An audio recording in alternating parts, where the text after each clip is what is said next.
Alors, direction Nigeria. Cette fois-ci, je vous amène vers le Nigeria.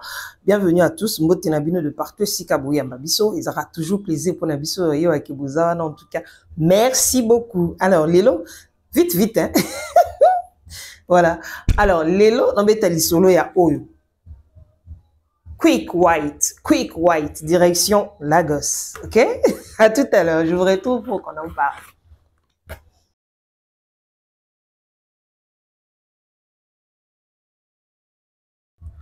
Alors, de partout ici, Biso, en tout cas, merci beaucoup. Il y a pour renouveler Biso sous confiance. Hein. En tout cas, et ça, la Biso, bien.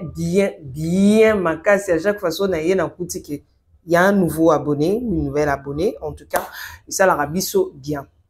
Alors, on est dans le bas qui tout au début. Les lots, on solo, il y a lotion moko, et ça, vraiment éclaircissante. Et surtout, sur les bio associé à un booster, en tout cas, aux en difficulté. Yango mora pamba et telisaka. So pour le bi, o bakisa moi booster mopo, o bakisa teinte, bato balinga ba éclat, bato balinga teinte lisusu. Wana, il faut associer ango na n'importe quel booster d'éclat. Alors, voilà à quoi ça ressemble.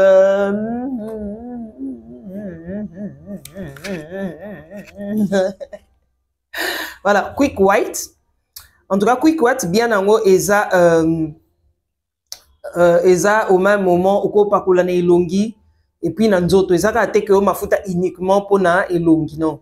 Bien ango, vraiment, ya liboso yangwana. C'est une lotion whitening lotion. Donc, eza lotion moko éclaircissante.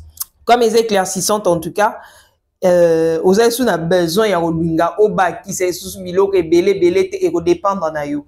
Dans le bas qui ont bien avant, eko dépendre. Mais bateau balinga ko te la isu makas. En tout cas, faut que ça booster en mot, cause à la sérum, tube, huile, et qu'on dépend na yo. Alors, na sepelango parce que yango eza bien, eza na SPF, hein, même si c'est 15%, Sun Protection Factor. Donc, eza na SPF pour la protection contre le soleil. Oui, c'est incorporé là-dedans. Eza ingrédient mo où est thérapé par imperfection. Ils ont épaisseur teint parfait, ils ont une peau régénérante, une peau régénérée, une peau visiblement plus jeune quoi. En tout cas, au pakolango et ko sala yo peau na yo, ils ont les longitudes dans d'autres, ils ont raté ma futa msusu ndoko pakola et ça le 3 temps, 4 temps, non. Yango épaisseur teinte uniforme donc on bande longitude dans d'autres peau, yango na ebi au pakolango nzoto mobimba. Quick White.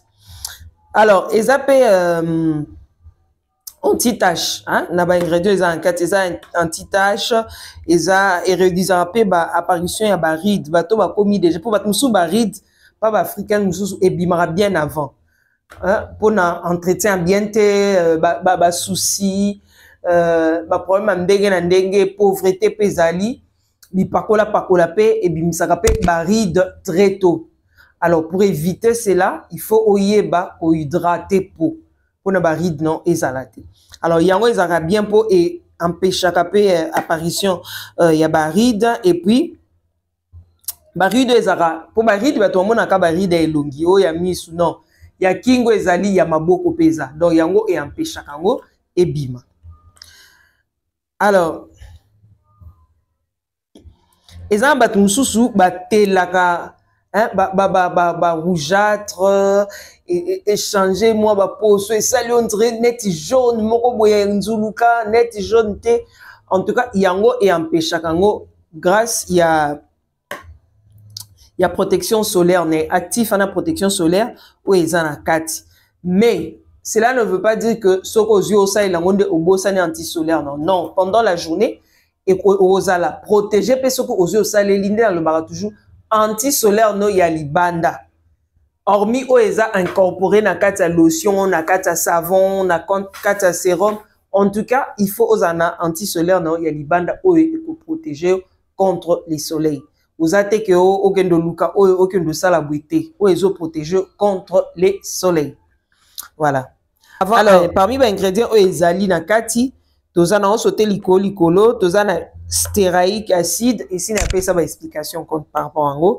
Tozana shea butter, tozana glycérine, tozana silicone, tozana sodium lauryl, tozana glycolique acide, hein, webika na sucre.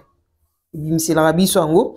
Tozana citrique acide, tozana vitamine C, tozana color, tozana fragrance, tozana sodium. Donc silicone fluide pesali. Yango neza ba ingrédients nyos o ezana kati awa. Pour batebele bochaka na acide glycolique, mais c'est très important pour la peau. Et puis ça peau bien et puis ça peau lisse. Acide citrique et lisaka peau. Bien sûr qu'il y a lissa peau non, mais et puis ça yo peau uniforme et ça la que peau na yo ezala propre. C'est bien mentionné, bien avec ça Eza qui yango na ba komi hein. Ben je vais lire Eza que ceux qui au pakulango faut faire attention na contour il y a mis contact avec les yeux. Il sera toujours très dangereux. Hein? Bah, produit éclaircissant par rapport à misu c'est très dangereux. Donc il sera bien que ozopo batwana molimo ko pakolati a wana ba contour à misu pardon. Tika contour à misu na et na l'exemple de mafuta o ezaka pona misu. Tika contour à misu no kimia. Tika ngo vanda kimia.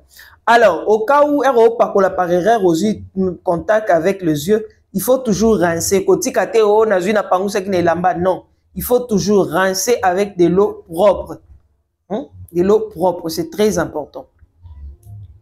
Alors, ce qui n'est pas au pakolango na nzoto elongi mobimba. Et que oyoki ezo saloba irritation, ezo saloba mikusa. Irritation. En tout cas, au tikipo, eza compatibilité na po na yo. C'est bien mentionné. Ok?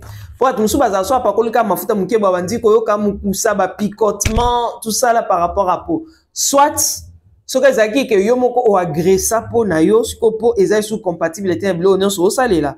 Ah là c'est autre chose au coco continuer. Mais ce qu'on a na po no normal, vous salé là no ba c'est qu'elle est beli wana te et que au pakole on ka pour la première fois oyoki ezo ba picotement ozoka ba mikusa ba ko soit mo en tout cas tika eza compatibilité na po na yo. Et je répète encore, je vous rappelle que na lobby eza na acide citrique. Donc acide citrique ezaka citron batebele ba kokaka citron thé. Donc le coca citron thé picotement na pe cause à la citron. Voilà, et on est aux lelo. Alors n'oubliez pas de vous abonner, de partager et de liker surtout. C'est très important. OK? Voilà. Surtout, n'oubliez pas.